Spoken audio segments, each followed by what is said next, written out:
Hello everybody, I am doing a response to DearNaptural 85, one of her videos where she's talking about self-esteem.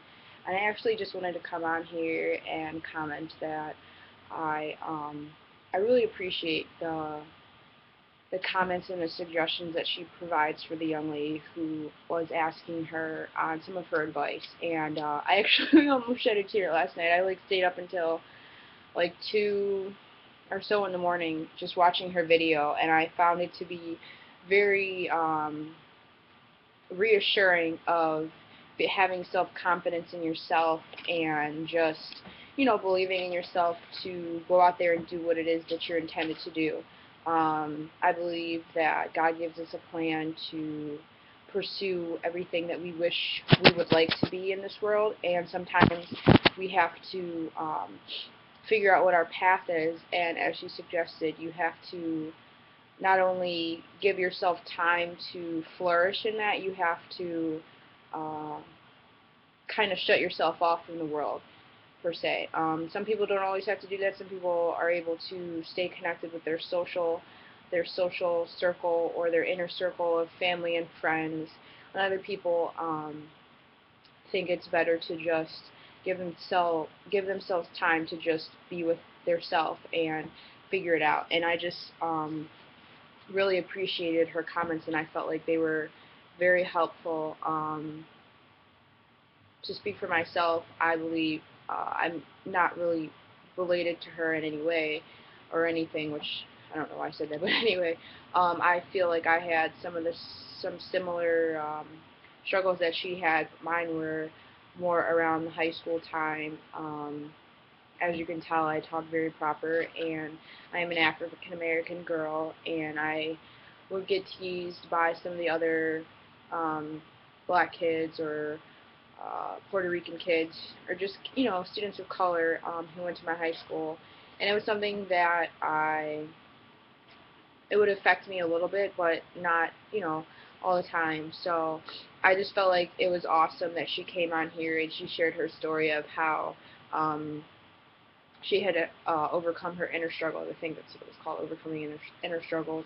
And I felt like I said, I could relate to her, relate to how she felt. Like, I didn't experience it in elementary school or middle school per se, maybe a little bit in middle school, but I experienced it the most in high school, and I wasn't sure how I felt about it, and to still be teased about it today by some other people who are of my ethnic background, African American, that I encounter while I am either just out on the street or hanging out with other friends who may not be black or whatever. It doesn't matter. So I just felt like for her to come on here and be very honest and just so well spoken, I just really appreciate it, and I just wanted to share a little bit of my story as well that I just mentioned. And I also wanted to come on here and just congratulate her, Natural 85. She is pregnant, and I think that's awesome. She and I'm not sure if it's her boyfriend or husband. I have been following her for a while because I've been trying to do my own thing. I had my big shop on May 14th of this year, 2012, and I just I just feel like she's such an inspiration to watch. I watched her when I first was deciding to go natural back in February, and it is now July. And like I said, I chopped in May.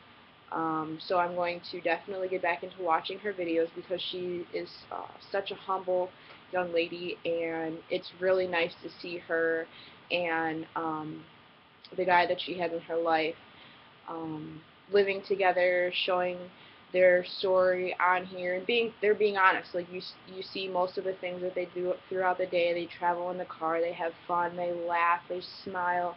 Laughing, people say, is like the best medicine that you can have at all, whenever. And I just feel like she's a very nice young lady, and it was really funny when she posted her video asking us naturalistas out there to comment on why they love their hair, and I say it's funny because I actually was going to do a response or do like just a video or like a blog of why I love my hair prior to her doing this. So check out my video. I actually have done one already, and now I feel like I've done two because I did one prior to actually doing this, and then I redid another one that is more it's brief. It's not as long as the other one, um, but I feel like to go further into why I love my hair, I used to, wow, like I showed a video when I was younger, and my video that I made for her response of when I was a little girl, and my hair was like, I kid you not, down my back, and that was the natural God-given hair that I was, I was born with, and trying to keep the Joneses or with my mom, trying to be cute. I ended up cutting my hair off, and I put a relaxer in it, then I tried to color it, and just doing everything else, and then it was like I felt like I wasn't satisfied with it. And I continued to do this throughout the years. In the summertime, I would have it braided up. In the winter, as I got older, probably around college, I would get sew-ins, and I just didn't like them. I was like, I feel like it makes my hair smell really my hair smell really bad. The weave is super expensive, and I wasn't satisfied with the outcome. I felt like I was covering up, my hair. So I ended up getting a sew-in out, and for a while I was trying to figure out what I would do with it. So then, fast forwarding to now, just before I just decided that I was no longer going to put extensions or any of that mess in my hair, the last style that I had was extensions. I had two-strand twist extensions, or whatever you want to call them. I'm not sure. A lot of people describe them as something different. And I tried those in my hair, and I was really dissatisfied with it. And I think that was when I realized that I needed to make a decision on what I was going to do with my hair. So I ended up probably like not even 2 or 3 weeks later that I had just got them put in. And I'm pretty sure the person who put them in was really upset. But I didn't like how they were look. They didn't look. They looked really nice when she first put them in, but as time went on, they just seemed to not look as nice as they could have, and I took them out, and I think that's when I realized I wanted to chop it off, and I was like, I'm really nervous. I feel like this will be a new beginning for me.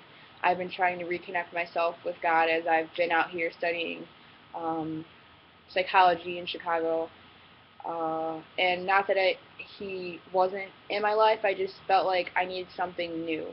I've gone through several things, as most people do throughout their life, and I just felt like I wanted to be one step closer to him, not just because everybody else has been doing this, but because for me it would be like a do-over, like a makeover. Like this would be who I was when I originally was born, and my naturally, my God-given, natural hair, and I could care less of how people think about it. Sometimes I'm a little self-conscious when I go out, but I'm like, if I don't come off to feel or come off um, in my I guess in my bodily responses or my behavior of feeling uncomfortable with how I look, then I don't feel like anybody else should feel that way either.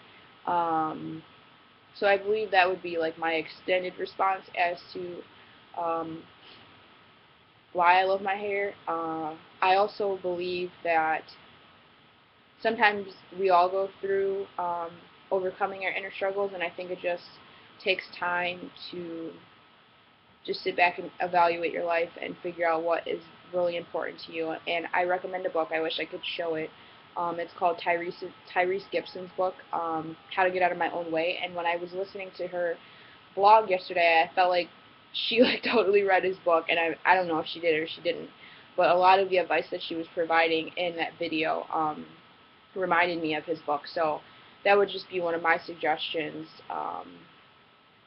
for those of you who need a little bit of guidance in your life as far as what you need to do.